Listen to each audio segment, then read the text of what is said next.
Structure म्हणजे रचना किंवा संरचना किंवा बांधणी. स्ट्रक्चर म्हणजे संरचना. एक्झाम्पल, काय छान संरचना केली आहे. What a nice structure. काय छान संरचना केली आहे. What a nice structure. Structure म्हणजे संरचना. एक्स्ट्रीम म्हणजे टोकाची किंवा शेवटची. एक्स्ट्रीम म्हणजे टोकाचे किंवा शेवटचे. एक्झाम्पल, टोकाचे पाऊल उचलू नको. Don't take extreme measures. टोकाचे पाऊल उचलू नको. Don't take extreme measures. Extreme म्हणजे टोकाचे किंवा शेवटचे. मेथड म्हणजे पद्धत. मेथड म्हणजे पद्धत. ही पद्धत आहे का तुझी. Is this the method yours. ही पद्धत आहे का तुझी म्हणजे is this the method yours. Method म्हणजे पद्धत. स्पेसिफिक म्हणजे विशिष्ट पद्धतीने. स्पेसिफिक म्हणजे विशिष्ट पद्धतीने. एक्झाम्पल, ती विशिष्ट पद्धतीने काम करते. It works in a specific way. ती विशिष्ट पद्धतीने काम करते. It works in a specific way. Specific म्हणजे विशिष्ट पद्धतीने. प्रेशर म्हणजे दाब किंवा दबाव. प्रेशर म्हणजे दाब किंवा दबाव. कामाचा दबाव आहे मला. I have a work pressure. कामाचा दबाव आहे मला. I have a work pressure. Pressure म्हणजे दाब किंवा दबाव. कॅपॅसिटी म्हणजे धारण क्षमता. कॅपॅसिटी म्हणजे धारण क्षमता. त्याची धारण क्षमताच चांगली नाही. It's holding capacity is not good. त्याची धारण क्षमताच चांगली नाही. It's holding capacity is not good. Capacity म्हणजे धारण क्षमता. शेप म्हणजे आकार. शेप म्हणजे आकार. छान आकार दे. Give it nice shape. छान आकार दे. Give it nice shape.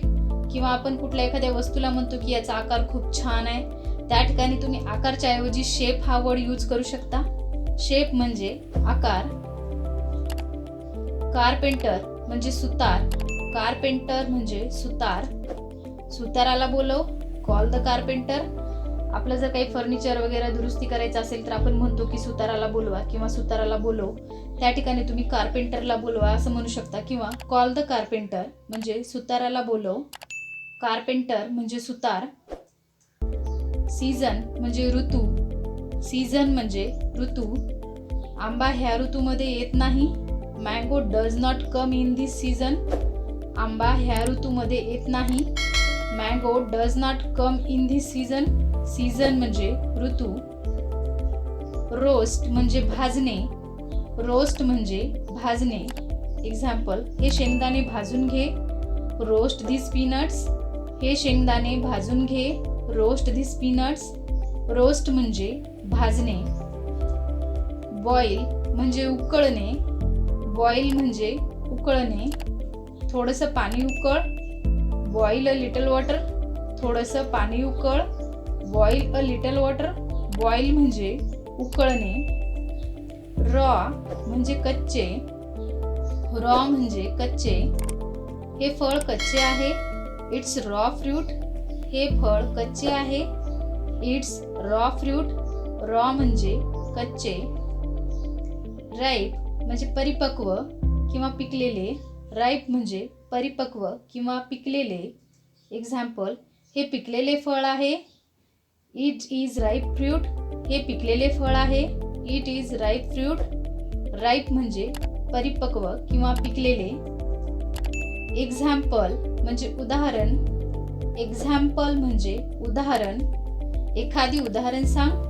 Give an example. एखादी उदाहरण सांग. Give an example. फ्रेंड्स, मी हे वर्ड्स आणि त्यासोबतचे एक्झाम्पल मी माझ्या अकॉर्डिंग घेतले आहेत. तुम्ही त्या वर्ड्सचा आणि एक्झाम्पलचा तुमच्या अकॉर्डिंग यूज करून त्याची व्यवस्थित प्रकारे तुम्ही प्रॅक्टिस करू शकता. एक्झाम्पल म्हणजे उदाहरण. रॅप म्हणजे गुंडाळणे किंवा लपेटणे. रॅप म्हणजे गुंडाळणे. तुझे काम गुंडाळून ठेव. Wrap up your work. आपल्याला जर कोणाला कुठे सोबत घेऊन जायचं असेल आणि तो जर व्यक्ती कामात असेल तर आपण म्हणतो की तुझे काम गुंडाळून ठेव आणि आधी चल. त्या ठिकाणी आपल्याला म्हणता येईल wrap up your work. Wrap म्हणजे गुंडाळणे. रिपीट म्हणजे पुन्हा पुन्हा, रिपीट म्हणजे पुन्हा पुन्हा, पुन्हा पुन्हा तेच करू नको, डोंट रिपीट इट, पुन्हा पुन्हा तेच करू नको, डोंट रिपीट इट. फ्रेंड्स, मी इथं माझ्या पद्धतीने एक्झाम्पल्स घेतले आहेत. तुम्ही पण ह्या एक्झाम्पल्सची वेगवेगळे शब्द ॲड करून रिपीट प्रॅक्टिस करा, म्हणजे तुम्हाला इंग्लिश बोलायला शिकायला सोपं जाईल. रिपीट म्हणजे पुन्हा पुन्हा. नॅचरल म्हणजे नैसर्गिक, नॅचरल म्हणजे नैसर्गिक, तिचं सौंदर्य नैसर्गिक आहे. हर ब्युटी इज नॅचरल, तिचं सौंदर्य नैसर्गिक आहे. हर ब्युटी इज नॅचरल. नॅचरल म्हणजे नैसर्गिक. कुठल्याही नैसर्गिक गोष्टीसाठी तुम्ही नॅचरल हा वर्ड यूज करू शकता. न्यू म्हणजे नवीन, न्यू म्हणजे नवीन. आता हे काय नवीन, नाऊ व्हॉट्स न्यू. आता हे काय नवीन, नाऊ व्हॉट्स न्यू. न्यू म्हणजे नवीन. किंवा तुम्ही तुमच्या नवीन ड्रेससाठी, कुठल्याही नवीन वस्तूसाठी किंवा नवीन गिफ्टसाठी कशासाठीही न्यू या वर्ड्सचा यूज करू शकता. न्यू म्हणजे नवीन. प्रोग्रेस म्हणजे प्रगती किंवा विकास. प्रोग्रेस म्हणजे प्रगती किंवा विकास. त्याने खूप छान प्रगती केली. He made a great progress. त्याने खूप छान प्रगती केली. He made a great progress. Progress म्हणजे प्रगती किंवा विकास. फ्रेंड्स, तुम्ही पण माझ्यासोबत या वर्ड्सची, या सेंटेन्सेसची रेग्युलर प्रॅक्टिस करा आणि आपले व्हिडिओ दररोज पाहत जा, म्हणजे तुमची इंग्लिश शिकण्यामध्ये नक्कीच प्रोग्रेस होईल. Thanks for watching.